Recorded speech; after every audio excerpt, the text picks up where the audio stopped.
जी नमस्कार, आदाब, अस्सलाम वालेकुम। मैं सलीम ईवान पाकिस्तान से। दोस्तों, आपने थंबनेल और टाइटल से अंदाज़ा लगा लिया होगा कि आज हम कब्ज़ के बारे में बात कर रहे हैं, कॉन्स्टिपेशन। इतनी बुरी बीमारी कि इसको हकीमों ने बीमारियों की माँ कहा है, उम्मुल अमराज़। यानी अगर ये बीमारी आपको हो गई है तो आपको बाकी तमाम बीमारियां होने के चांसेस जो है वो बिल्कुल 100% हो जाएंगे। इससे बाकी क्या क्या बीमारियां होती हैं, ये एक थोड़ा सा जायजा आपको बताता हूं। सबसे पहले जो बवासीर जिसे कहते हैं, यानी इंतहाई बुरी और बेपर्दा किस्म की बीमारी, उसके तो चांसेस आपको बनेंगे ही बनेंगे। इसके अलावा जो आपका जो मैदा है, उसके प्रॉब्लम्स कई हो जाएंगे। छोटी आंत के मसाइल, बड़ी आंत के मसाइल, यानी वो जितना भी आपने खाना खाया हुआ है वो सब का सब एक जगह स्टक हो गया है, उसने निकलना है। अब जो स्टूल बनना है, स्टूल तो बन के पड़ा हुआ है, लेकिन अब वो उसने जो इखराज है उसका वो बाहर नहीं निकल रहा। तो अंदर जब कोई चीज़ एक निकलने वाली चीज़, जब एक जो बाहर निकालने वाली चीज़ होती है, जब वो अंदर पड़ी पड़ी रह जाए तो फिर उसके अंदर जो है वो कई इस तरह के केमिकल्स, कई इस तरह के केमिकल रिएक्शन हो रहे होते हैं आपके जो पखाने वाली जगह है, कि वहाँ पे फिर और कई आपको ब्लॉटिंग, फिर आपको भारीपन, फिर दीगर यानी बहुत सारी मसाइल जो है वो आपको शुरू हो जाते हैं और कितनी परेशानी का बायस बनता है बंदा। और ये किसी को अक्सर जो हमारी जो लेडीज़ हैं, जो ख़वातीन हैं, वो इस मसले को जो है वो किसी के सामने बयान करते हुए भी शर्माती है। हालांकि मैं इस चीज़ के बहुत खिलाफ हूँ कि कोई आपको मर्ज़ है तो वो डॉक्टर्स के सामने या अपने जितने भी करीबी लोग हैं आप उनको ज़रूर बताएं कि आपको ये प्रॉब्लम है।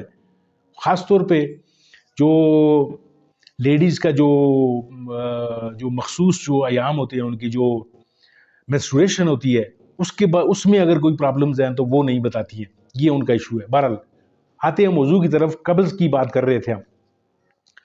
तो इस कब्ज़ के लिए यानी एलोपैथिक दवाइयाँ आप देख लें, कई दवाइयाँ बनी हुई हैं और इतनी महंगी दवाइयाँ, अब तो बहुत ज़्यादा महंगी हो गई हैं। आप चाहते हैं जाकर मतलब 1500 रुपए की वो एक बॉटल आपको मिलती है, या कोई वो ड्रॉप्स आपको मिलते हैं जिनके कई साइड इफेक्ट हैं। लेकिन हमारे पास हमारे घर में जो है वो एक चीज़ पड़ी हुई है, आप उस चीज़ को इस्तेमाल करने के बारे में सोचते नहीं है। सोचते इसलिए नहीं है कि आपके पास इल्म नहीं है। आज आपको मैं उसका नुस्खा बताने जा रहा हूँ। आपको ज़्यादा से ज़्यादा 100 रुपये के अंदर अंदर आपको ये जो दवाई है ये मिल जाएगी और इसका आपको फ़ायदा भी जल्दी होगा और कोई साइड इफ़ेक्ट्स भी इसके नहीं होंगे। जी हाँ, मैं बात कर रहा हूँ अरंड के तेल की, कैस्टर ऑयल। कैस्टर ऑयल वो चीज़ है दोस्तों कि जिसमें कुदरत ने वो शफा, वो चीज़ें रखी हुई हैं कि आपकी सोच है। आपको याद होगा कि जब आप छोटे थे, आपकी जो नानियाँ दादियाँ थी, जब बच्चों को कब्ज़ हो जाती थी, छोटे बच्चों को, तो अपनी बहुओं को, बेटियों को ये नुस्खा ज़रूर बताती थी, बल्कि हर घर में ये कैस्टर ऑयल पड़ा हुआ होता था। और कैस्टर ऑयल की इतनी जो खूबियाँ हैं, इतनी क्वालिटीज़ हैं कि अगर आपको मैं बताने बैठ जाऊँ तो ये वीडियो 1 घंटे तक जो है वो चली जाए। कैस्टर ऑयल बेसिकली जिस चीज़ से बना होता है, अरंड कहते हैं उसे, अरंड का बीज होता है, उस बीज से बना होता है। और उसकी सबसे पहली जो क्वालिटी होती है वो है उसका लेग्जेटिव होना, कब्ज़ कुशा होना। आपने ये एक बॉटल जो है वो बाज़ार से ले आए और बाज़ार से लाने के बाद आप इसको, अगर आपको शदीद तरीन कब्ज़ है तो 2 चमचे इसकी आप वैसे भी आप डायरेक्ट इस्तेमाल कर सकते हैं। बॉटल खोलें, थोड़ा सा इसको ये थोड़ा सा ख्याल ये करें कि ये ठंडा ना हो, तेल को बिल्कुल ठंडा इस्तेमाल ना करें आप, हल्का सा इसे नीम गर्म सा हो जाए। अगर उस बॉटल को आप किसी गर्म पानी में रखते, पानी जो है वो उबाल कर चूल्हे से उतार लें, उस बॉटल को जो है वो उस पानी में थोड़ा सा रख लें ताकि उससे वो अंदर जो वो तेल है वो उसमें थोड़ी सी गर्माहट जो है वो आ जाए। 2 चम्मच आप डायरेक्ट भी इसका सेवन कर सकते हैं। इसको आप दूध में डालकर इस्तेमाल करेंगे तो और इसके जो है असरात बढ़ जाएंगे, आपके साथ कैल्शियम भी आपको मिलेगा और कब्ज का जो है वो नामो निशान तक नहीं रहेगा। आप अपनी कब्ज की सख्ती के वाले से, यानी जितनी इंटेंसिटी है आपको कब्ज की, उस वाले से इसका आप ड्यूरेशन जो है वो ज़्यादा कर सकते हैं। मसलन आपको ज़्यादा कब्ज है, बहुत ज़्यादा, तो आप 2-2 घंटे के वक्फे से एक एक चम्मच जो है वो उस वक्त तक लेते रहें कि जब तक आपकी कब्ज जो है वो खुलकर वो क्लियर नहीं हो जाती।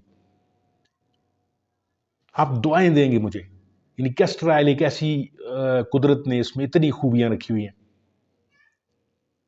इसके अलावा मैंने और भी कब्ज पर कई जो है वीडियोस में मैंने बनाई हुई हैं, लिंक्स में आपको देने की कोशिश करता हूँ। वीडियोस इतनी ज़्यादा होती हैं कि फिर वो ढूंढना पड़ती हैं और मसरूफियत इतनी होती है कि वो चीज़ें।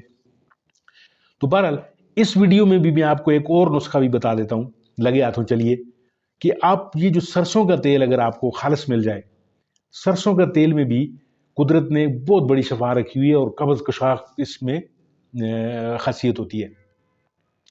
इसको भी सेम इसी तरह आप इस्तेमाल कर सकते हैं।